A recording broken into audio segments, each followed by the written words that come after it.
Hello friends, welcome back to the new video. In this video guys, we are going to talk how to solve this problem in our Realme phone. Guys, you can see guys, you cannot use your phone.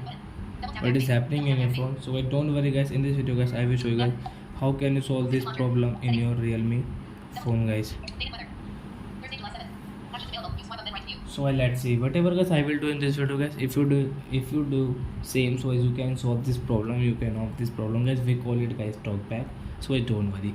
First of all guys, what will you have to do guys? You can use your two finger. As you can see guys, you can operate your phone. Then guys, one finger tap on screen.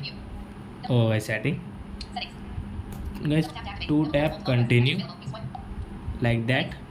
And guys, you can see this size of setting that use your two finger.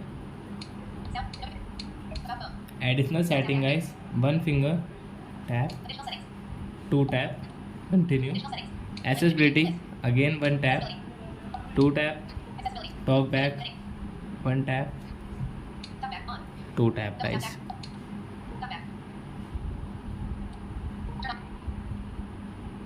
One tap here guys, talk back. Then guys, you can use your phone without any problem guys. You can see guys, we have solved this problem in our Realme phone device. So I hope friends you have understood how to solve talkback problem in Realme phone device. So that's it guys, thanks for watching. Now we will meet on next video with new topic. Before going guys, please go and like my video, subscribe my channel. Bye bye friends.